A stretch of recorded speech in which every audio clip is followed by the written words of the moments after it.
ಶಿವನ ಕೊರಲ್ಲಿರುವುದು ಎಡೆ ಎತ್ತಿದ ನಾಗ ಸರ್ಪ, ಶ್ರೀಕೃಷ್ಣನ ಕೊಳ್ಳಲ್ಲಿರುವುದು ಶ್ರೀಚಕ್ರ, ಕರ್ಣನ ಕೈಯಲ್ಲಿರುವುದು ವಜ್ರ ಕವಚ. ಆದರೆ ಈ ರೋಷಾಗ್ನಿಯ ಕೈಯಲ್ಲಿರುವುದು ನಿಮ್ಮೆಲ್ಲರ ಸರ್ವನಾಶ ಮಾಡುವ ಹಠರ ಅಂದ್ರೆ ಮಾಚ್.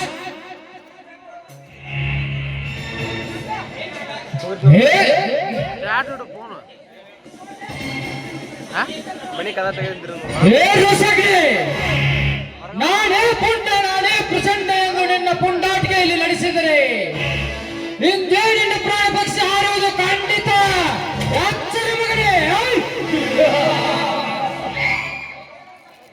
ಸಾಕಿ, ನೀನು ನಮ್ಮಲ್ಲಿ ಒಬ್ಬನಾಗಿ ನನ್ನ ಸಾಮ್ರಾಜ್ಯದಲ್ಲಿ ಉಳಿದರೆ ನಿನಗೆ ಇಲ್ಲಿದೆ ಸ್ವರ್ಗ.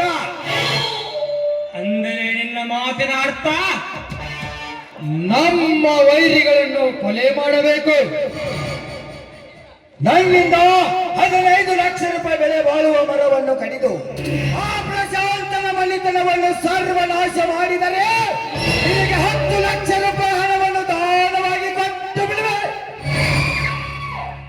ಏ ಬಚ್ಚ, ನಾನು ಚಿಕ್ಕವರನ್ನು ಕೊಲ್ಲಲು ನಾನೇನು ಹೇಳಿಯಲ್ಲ. ಅವರು ಈ ಸಮಾಜವನ್ನು ಕಿತ್ತು ತಿನ್ನುವರನ ಹದ್ದುಗಳಾಗಿದ್ದರೆ ಮಾತ್ರ ಕೊಲ್ಲುವೆ. ದಟ್ ಈಸ್ ರೌಡಿಸಂ, ರೋಷಾಗ್ನಿ. ಬರ್ತಂದೆ ಮಗ.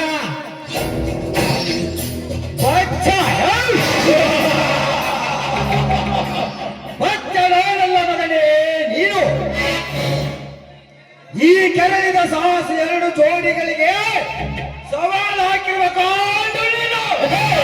ಚಕ್ರವರ್ತಿ, ಇವನ ಮೇಲೆ ನಮ್ಮಿಬ್ಬರದು ಒಂದು ಕಣ್ಣು ಇರಲೇಬೇಕು.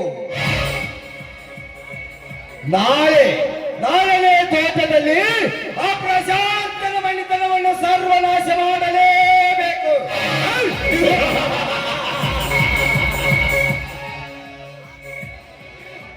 ಗೌಡ್ರೆ, ನಾನು ಹೇಳಿದಂತೆ ನೀವು ನಡೆದುಕೊಂಡಿದ್ದಾದರೆ ನನ್ನ ತಂಗಿ ವಿಷಯ ನನಗಿರಲಿ. ಓಕೆ, ಆಲ್ ರೈಟ್ ಗೌಡ್ರೆ, ನಾನು ಆ MLA ಮೀಟ್ ಮಾಡಿ ಬರುತ್ತೇನೆ.